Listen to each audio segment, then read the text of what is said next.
எப்பரா இங்க வந்த? குருகுலத்துல இருந்து இந்த கோயிலுக்கு கூட்டிட்டு வந்தாங்க. சார் எங்க? எல்லாரும் பக்கத்துல சாப்பிடுறதுக்கு போயிருக்காங்க.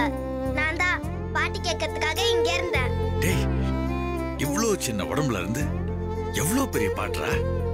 அந்த சரஸ்வதி தேவி இங்க வந்து உட்கார்ந்து கேக்குண்டா.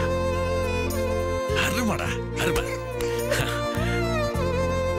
மா, எப்படி பாடினா பாத்தீங்களாமா? காதும் மனசும் நிறைஞ்சிருக்கு. நீ பெரிய பாடகனா வரணும். நீ ஆரோக்கியத்தோடும் தீர்காயுசாவும் இருக்கணும். என்ன அருமையா பாடுற. எங்கிருந்தோ வந்து மொத்த கூட்டத்தையும் உன் பக்கம் இழுத்துட்டியேடா. சார், பையன் யாரு சார்? உங்களுக்கு தெரிஞ்ச பையனா?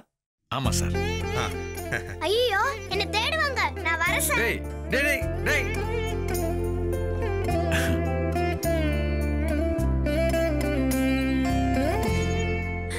என்ன அழகா பாடினால.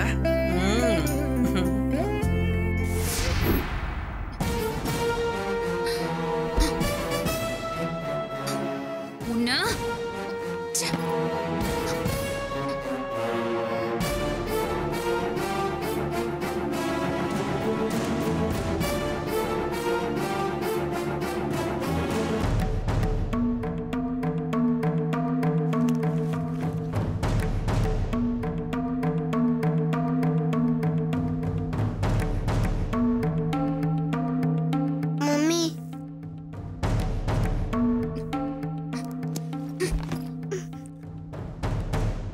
எத்தனை தடவை பாட்டு சொல்லி கொடுத்த? நீ என்ன பண்ண? தூக்கம் வருதுன்னு ஓடுன, போர் அடிக்குதுன்னு ஓடுன. இப்போ கோயில்ல நீ பாடினத என்னாலேயே கேட்க முடியல. அழாத. குழந்தைய அதட்டுற.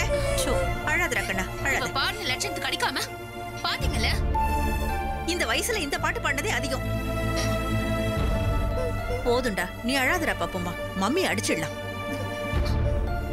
தெருவுல திரியற ஏதோ ஒரு பையன் நல்லா பாடுறான், கை தட்டுறாங்க.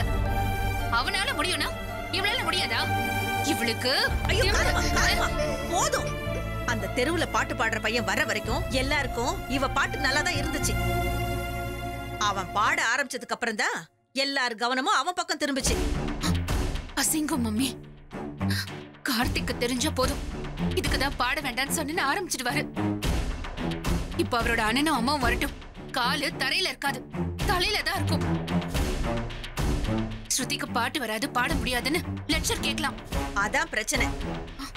ஸ்ருதிக்கு பாட்டு வராது, ஸ்ருதி பாடக்கூடாதுன்னு முரளியும் அந்த கிழவியும் சொல்லிக்கிட்டு இருக்கிறதா பிரச்சனை.